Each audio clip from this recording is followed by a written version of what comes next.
Thank you very much. I hope I will be on time because I have many slides, but I want to discuss with you today the use of imaging techniques and echo for secondary mitral regurg when we want to discuss a mitral clip.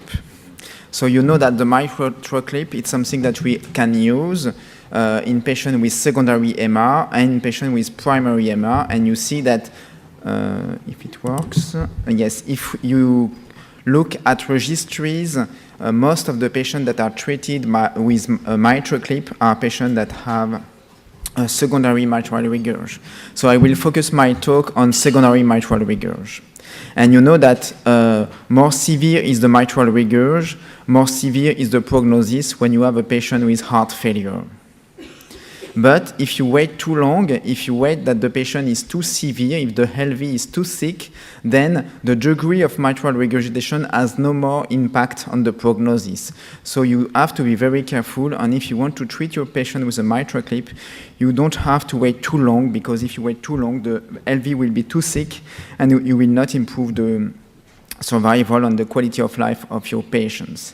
And if you look at this data that have been published in JACC coming from the Cleveland Clinic, it seems that a lot of patients with secondary MR are not treated for their severe mitral regurgitation. Then we have to think about this secondary mitral regurg and to treat them if we believe that we can improve the quality of life of our patients. And I want to discuss a first case. You see this 75-year-old lady. She came to our hospital for acute heart failure. This is the second hospitalization for acute heart failure. And you see that you have a very severe decrease in RV function. You have a very severe decrease in LV function. The LA is enlarged. You see that you have a severe mitral regurg. You see how important is the mitral regurgitation using the TTE and the TOE. So this is a severe secondary mitral regurg. The leaflets are very thin. There is no calcification. It seems suitable for an implantation of a mitral clip.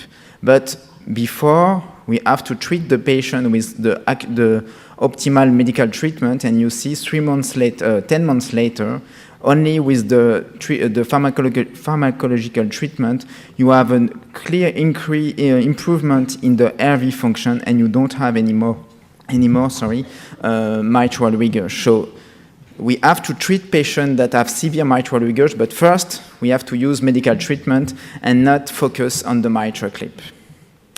Second case, this is a 70-year-old lady, again, treated with a CRT 5 years before, and she came back for 2 recent acute decompensation, and as you can see, there is a severe decrease in LV systolic function, there is a severe mitral regurgitation, a secondary mitral regurgitation. So we check this mitral regurgitation very carefully using the transthoracic echo and the transesophageal echo. We check for calcification. We check for the thickness of the leaflet. We check for the fact that the main jet is between P2 and A2, and it was the case. So as you can see, the mitral regurg is very, very severe. This intercommissural and this view are very important if we want to put a mitral clip on this valve. So we check that very carefully. And of course, we also do in every single study a 3D assessment of the mitral valve to check that everything is perfect, that the indentations are not too big, and that we can put a mitral clip on that valve, and you see that the jet is between A2 and P2, so it seems suitable for the implantation of a mitral clip.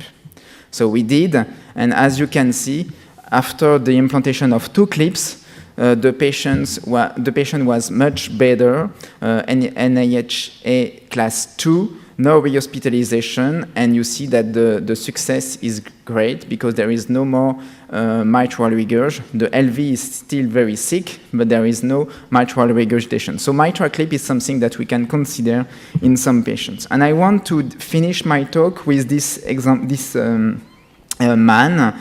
This man is complicated because this is a very friendly man, very active, and he came to an hospital for acute decompensation.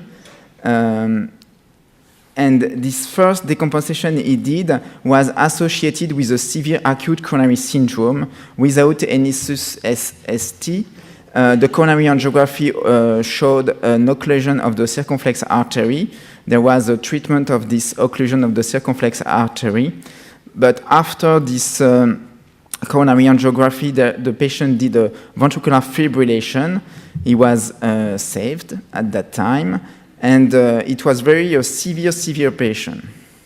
The transthoracic echo showed that the LV systolic function was quite okay. The LV is not that enlarged. There is a severe hypokinesia in the inferior lateral wall with a compensative hyperkinesia of the other wall of the LV. We observed a very severe mitral regurgitation. The RV function was good and the pulmonary pressure were okay. So the patient was able to go back home, and he came back 15 days later with a second edema. And at that time, he had a very severe post-capillary pulmonary hypertension. He was treated with the maximal pharmacological treatment that was available, and he was still in pulmonary edema after 3 days. Then the colleagues who were in charge of the patient decided to transfer the patient to our institution to try to do something better. So the patient came to our institution, and you can see what we got. This is the transthoracic echocardiography. You see that the RV is not that good, but not that bad too. You have a severe mitral regurgitation. The LV systolic function is okay. You have here the transthoracic echo and the transesophageal echo, and you see that the restriction of the mitral leaflet is totally asymmetric. You have a severe restriction of the posterior leaflet and quite no restriction of the anterior leaflet.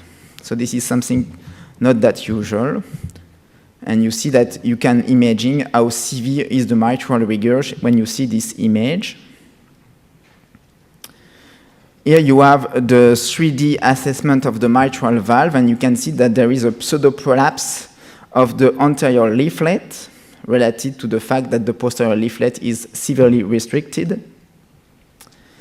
So the mitral regurg is enormous, very severe mitral regurg, and the patient is still in acute heart failure. You see the CAT. So the CAT showed that there is a severe pulmonary hypertension, very severe pulmonary hypertension, despite the use of the most important dosage of diuretics. You see the capillary wedge pressure, and you see the V wave around 43 millimeter of mercury. So very severe pulmonary hypertension is this patient with a severe mitral regurg.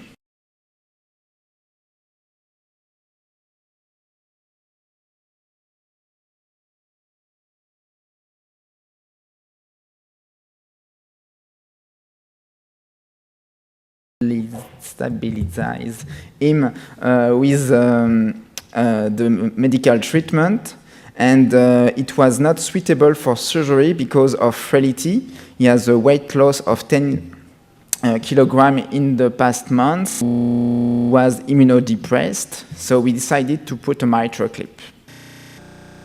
As you can see on this slide, it's not a good case for a mitral clip because the two leaflets are not on the same plane, so it might be very difficult to put a mitral clip on that valve.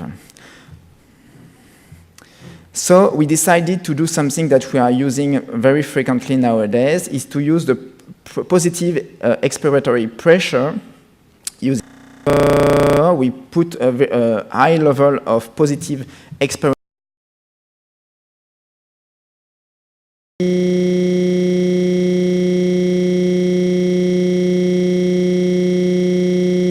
the right ventricular afterload, and we decrease the LF filling.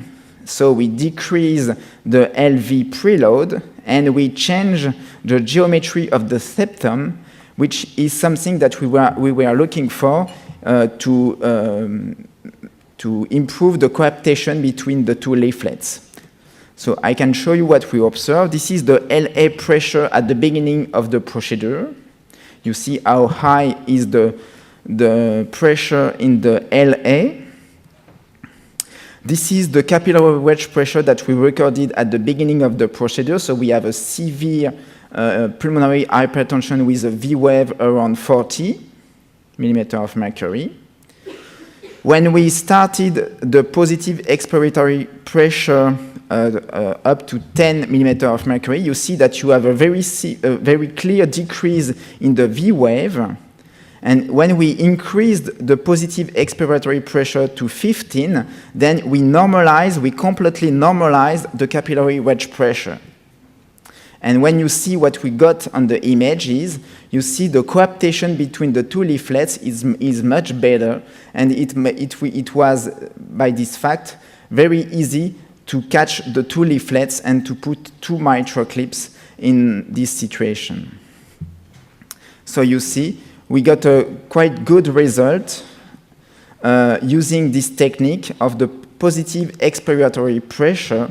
And the procedure was a quite short procedure, only 1.5 hours, to get a very good result. And you see the LA pressure at the end of the procedure. So we have a completely normal LA pressure at the end of the procedure. And you see the transthoracic echo after the procedure. And there is a mild mitral regurgitation.